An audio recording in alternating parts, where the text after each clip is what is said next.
So this is an awkward subject for me. So it's Monday of my first week off for a very, very long time. And I'm trying to do a lot of videos, a lot of talks. This subject is very hard for me to talk about. Trying to do it in a way that is respectable and decent and yet helpful. Now I understand that looking at the analytics of my channel, primarily it is a male audience.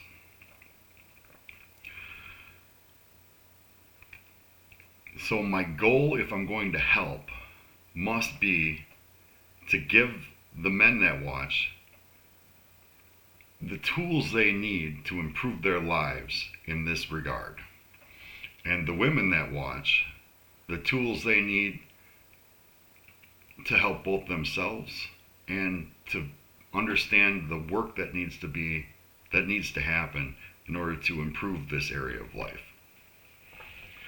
Now, I am a fully heterosexual white male. That is not to say that I have judgment for other lifestyles. And when it comes to those who I speak to on the subject of faith, I don't think you have as much ground to stand on as you think either. One of the biggest examples, biblically speaking, of the negatives of other lifestyles is the idea of judgment, Sodom and Gomorrah. When elsewhere in the Bible, it tells you that Sodom and Gomorrah's example was not strictly a sexual thing. It was the fact that they had an excess of comfort, an excess of food, and a complete lack of caring for other people who did not. Their ability to be charitable was their biggest condemnation in God's eyes. So, just from the outset, I want to let you know where I'm coming from. This isn't going to be this isn't going to be a talk that is arousing. I am a philosopher. This isn't going to be a video about how to up your numbers. I am a protector. My goal is to allow you to enhance this area of your life. And I've been single now a very long time. And from what I can tell, this is a subject that needs to be covered. There is a lot of room for improvement, shall we say. So, how is it that a philosopher whose primary work is on consciousness and mind, how is it that I feel like I have any room or call to talk on this subject? Some of the tools that allow us to grow our consciousness and to enhance our mind are focus and flow.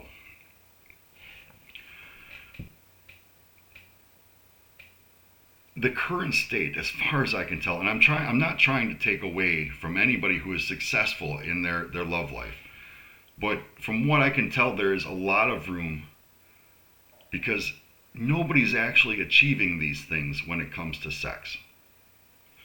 Focus and flow maybe are used in order to obtain sex. Maybe. Generally, it seems to, especially in today's world, it doesn't seem like focus and flow have anything to do with actually obtaining sex. And they certainly don't seem to have anything to do with the sex that is happening right now. I realize I'm not in a place to judge. I am a single man who is not currently active, who is highly selective now about any active that will come in the future. I view my work on this subject as done enough for this iteration of my consciousness. I feel like I have accomplished enough. Understand, because maybe you are like this also. In the beginning, I thought that I was pretty good at this subject, that I was at the top of my game. I was very courteous.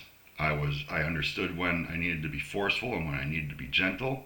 I understood women come first.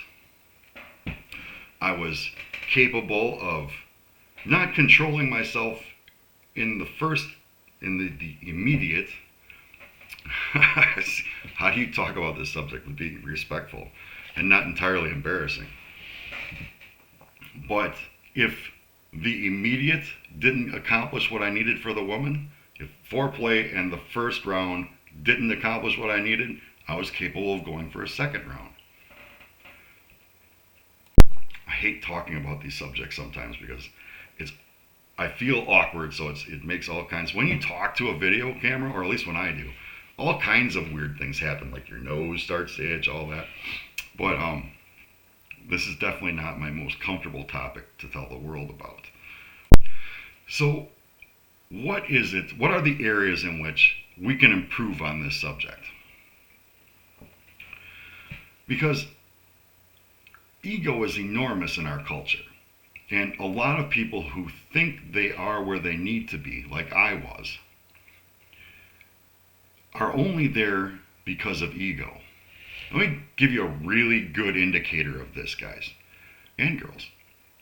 If you are in the act of sex and there is a lot of superfluous noise, like noises of pleasure when things really aren't going all that well, I believe it is the case that most females are used to dealing with fragile male egos. So a lot of vocalization is superfluous because the male ego is fragile. Now, if that is the case, then it is on you to understand if you are fragile. If that is the case, then that's good news. There is actual work that can be done to solve for that fragility, to solve for that need to keep your ego happy. So I'm going to start at the beginning. For me, understand that when I talk about this subject, I have a perspective. My perspective is that a lot of sex with multiple partners is, it can be nice, it can be exciting, it can be free, it can be like you are not tied down. But one of the cornerstones of good sex is connection. Now, I don't mean to say that you cannot have connection without monogamy, but with monogamy, connection becomes much deeper.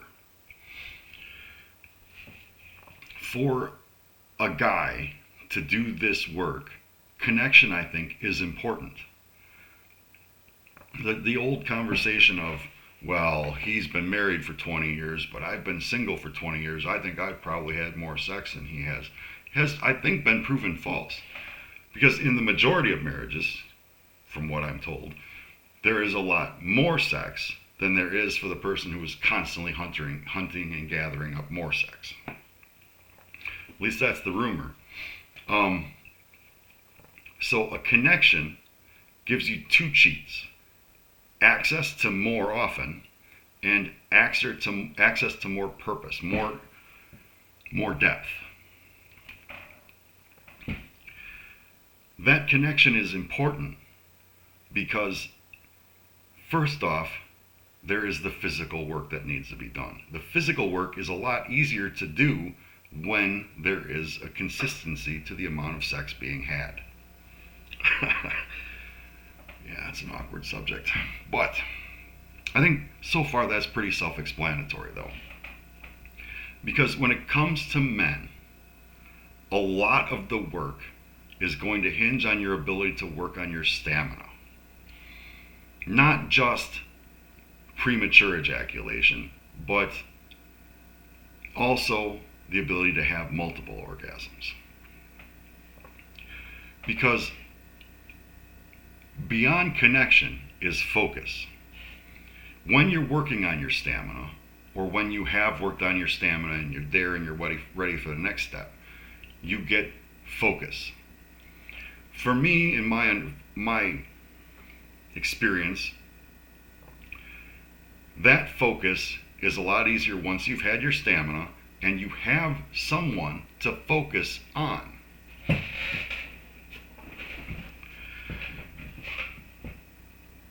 That focus is a lot deeper, a lot easier to achieve when you have an understood and comfortable connection.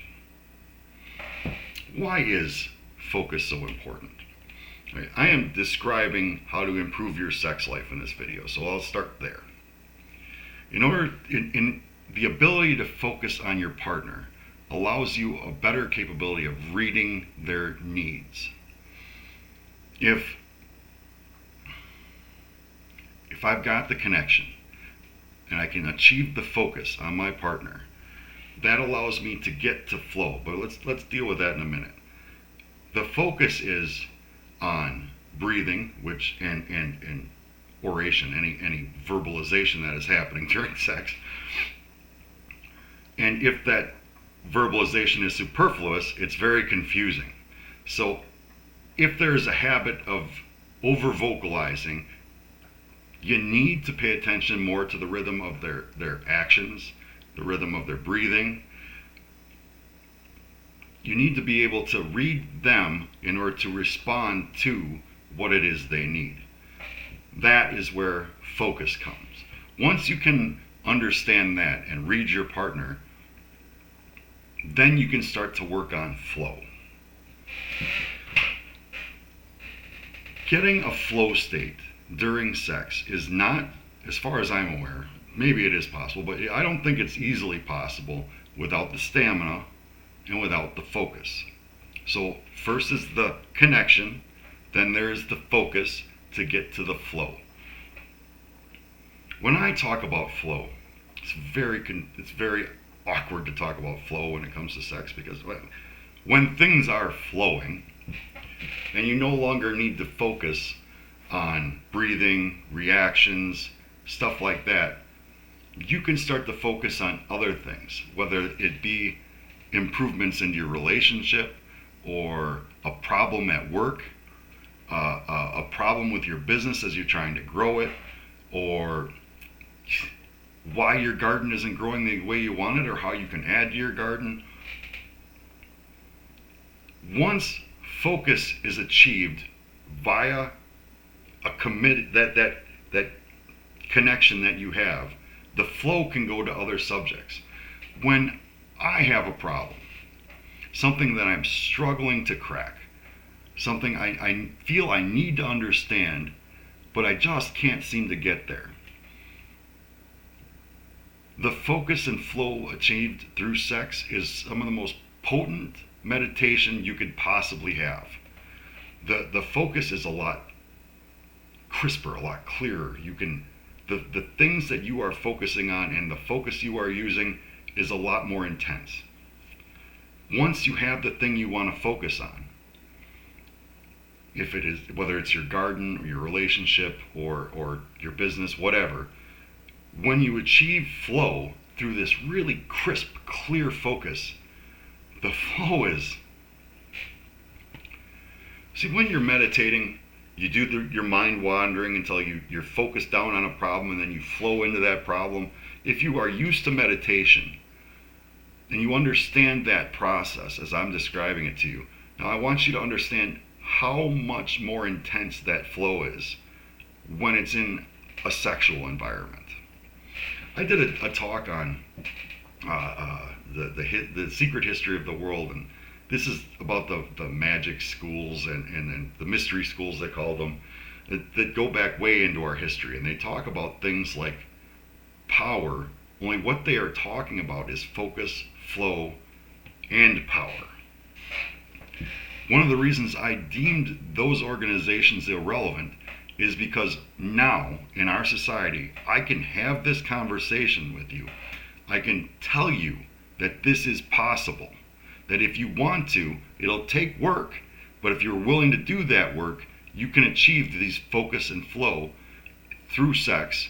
You don't need the magic that was of these mystery schools. They are irrelevant now because we can achieve it without being tapped on the shoulder by some shady stranger. connection, making available focus, making available flow. As long as you're willing to do this work, it leads you to the final thing. I have tried to explain to partners what it is I see when we're having sex. I've tried to show them their power. When the final subject in this that I want to discuss is power. When I've tried to tell my partners how powerful they are, it doesn't seem to really get across because I don't think that they're achieving the focus and flow that I'm trying to show them to achieve. That I am achieving, but I'm trying to allow them to achieve as well. So I think it's harder for them to recognize their power. So for the ladies, gentlemen too, but for the ladies, you have many kinds of orgasms.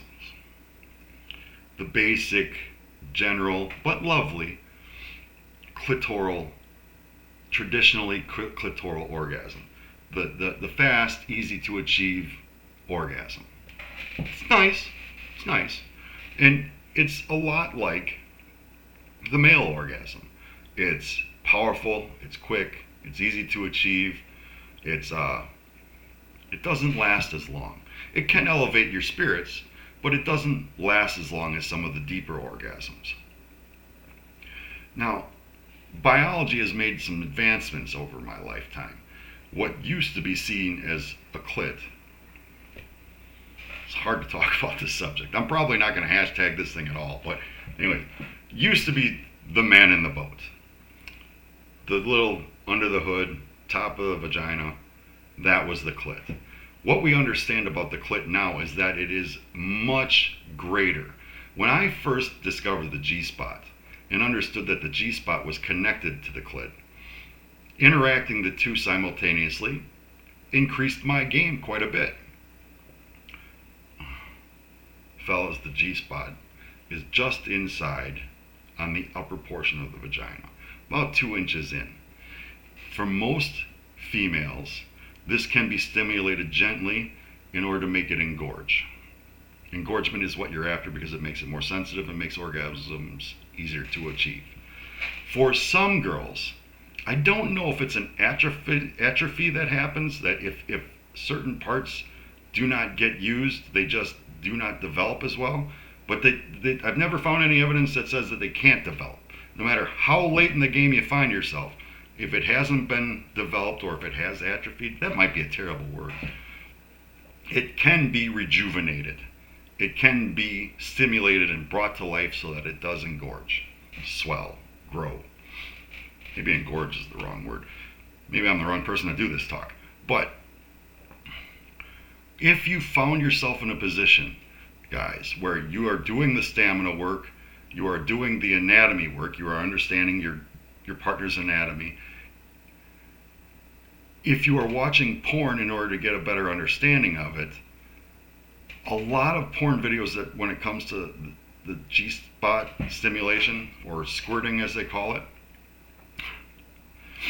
things are flowing now.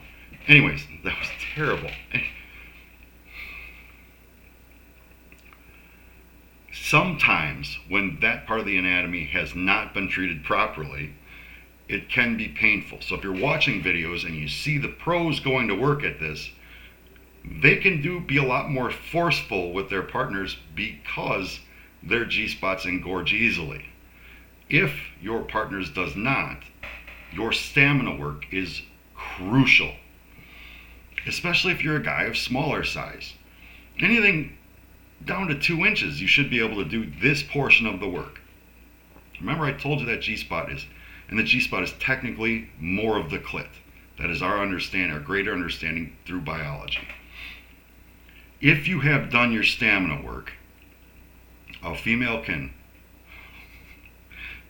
take top and grind that G-spot against you. Now, this position is difficult for men, especially if you've got a premature problem and you haven't developed your stamina, because it's a very quick way for men to orgasm. When they grind as opposed to bounce or just in and out, when they grind as opposed to that, it's very quick for the man to come. But if you've done your stamina work, that the G-spot in the female has a much better chance of rejuvenating because she's in control of how hard it gets interacted with, how long it gets interacted with. She has control. She can move in a way that is comfortable to her while she rejuvenates that part of her body. If that's not a problem, knowing where it is and how to interact with it is the key to a better orgasm, more power. If you can achieve this, and most girls who achieve it the first time require a cooling off period. If it's the first time that it's happened, generally the response is, what the hell was that? What did you do to me? And the need for a smoke, a sandwich, and a drink, maybe a pee.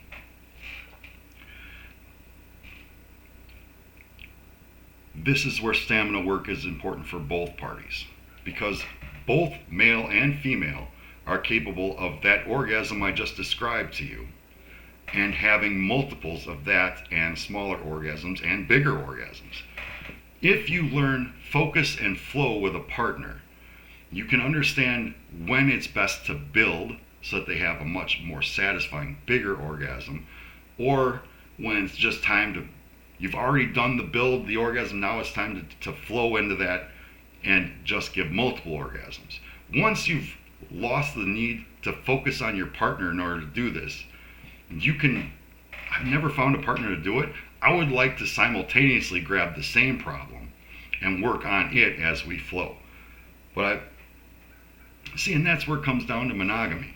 I think that it's best to have a steady, connected partner as you do this work, because my eventual goals, if I ever take up this work again, is to find somebody that can focus and flow. We would select a problem together and then flow on that problem while we have sex. But I'm talking about power. Understand that there's a large amount of energy required to have that orgasm, the big internal orgasm, and then to have it multiple times to be able to flow with that. That is a lot of power. This is where ego work is easier to work on. It's easier to do ego work here, because once you understand that power, your ability to show their power, bring it out of them, or your ability to allow them to bring it out of you, it's very clear what is ego and what is not. If I talk about this is my power, showing you your power, that is ego. When it is used constructively, yes, it still may be your power, but when that is not the focus, when ego is not the focus, progress is made in countless, whatever way you decide to work and make progress, this is the fastest way to achieve it. And I don't think that that is represented in the sexual part of our culture. I don't think we understand the intentions of God, because if reproduction was the only intent, then it makes sense that both sexes could have these quick, pleasurable orgasms. That makes sense. It increases the drive and thus the probability of reproduction. And that would be enough. But that wasn't enough. If we are designed, we have been designed with capabilities that far exceed those that are talked about and commonly recognized in our culture. If we are capable, as we are, I know we are capable of the connection, the focus, the flow, and the power. There is far more intended in sex than this constant browbeating and judgment that happens in our culture. I think that constant browbeating and judgment combined with ego is what led us to the state where a lot of the sex being had is pointless beyond reproduction. And what? Notches on your bed nightstand? Whatever? I don't know. Perhaps I'm not the right person to talk about this. But look, I am someone who has defined his side work I've defined it for myself. My side work is allowing you to grow consciousness and mind. I would not bother talking about this subject because I'm not actively seeking anymore. I would not bother with this if it was just for my ego, because I do work on ego constantly. So talking about this crap does no good for my ego. Instead, it makes me embarrassed. But I wouldn't deem it important if it weren't for that focus, flow, and power, and the proper, even just experiencing it could change things for you. But experiencing it again and again and again to the point where this is something that is just a part of your life, something you have added to your life to allow your consciousness and mind to grow as opposed to being driven. Your consciousness is growing no matter what. If it is fueled, this is how you sexually fuel the growth of your consciousness. If you don't do this work, it's still possible to grow your consciousness, but it's far more likely that your consciousness is being driven by sexual urges, by cheap arrogance, by whatever is just convenient. That is driven. That is not fueled. What I'm trying to show you is how to make your mind, your consciousness fueled. And this is a very important area of doing that. This is one of those aspects I believe is greatly underestimated. And maybe that's for good reason. I don't know. I think it's cultural. I think that the way sex has changed in our culture, monogamy has gone way down in priorities, it seems. It doesn't even seem like this is something that people are even looking for. Because I don't think they understand the benefits of it. I'm not telling you have to be, or that you are less of a person because you are not. I'm just giving you an understanding of the tools if you choose to make it your lifestyle. And if you are someone who sat here in judgment through this talk, hopefully you've turned it off by now. I can't reach you if you're still living in a place of judgment. That's not our role. It's definitely not my role. I think I've asked you repeatedly, do you think it's possible for humans en masse to miss the point? And sexually, I think it's pretty obvious that by and large, we have missed the point. Now, I could be easily wrong about that because maybe it really is indecent for me to do this talk, and people who are having quality, focus, flow, power, connection in their sex lives just don't feel the need to talk about it. Really don't think that's how humans work. I think that if the majority of people were doing it like this, it would be everywhere in conversation. I don't think ego would allow it to be just as absent as it is.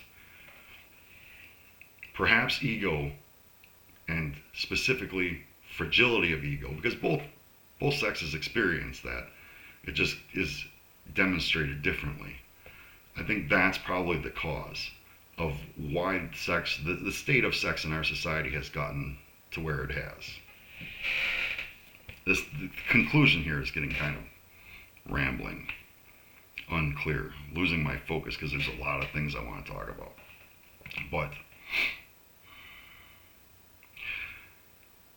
well, sorry if you came to this video because it's titled Sex and you're hoping for a thrill, but if you made it this far, now you know that there's work to be done. I think it's important work, not only because it seems to be uncommon work, but because the focus, the flow, the connection make that power something that can be utilized to make our dreams a reality. And I have a pretty big dream. I don't know that my dream could ever be a reality if I don't work on your growth of consciousness and mind. And this is a really good way to do that. To experience that power and then not let that power make you arrogant, but give you respect for that power. That's the goal. I think understanding that as a goal helps the stamina work too, because a lot of what keeps the stamina work from being successful is, well, I guess they call it getting lucky for a reason, right? Another reason that the monogamy is a much better path to this. I'm not saying it's the only path. I'm not saying this can't be done in every kind of sexual lifestyle there is. I'm just coming at it from a certain perspective, and I'm trying to help with the perspective I have. I'm going to cut it there before I ramble some more. Thank you for your time.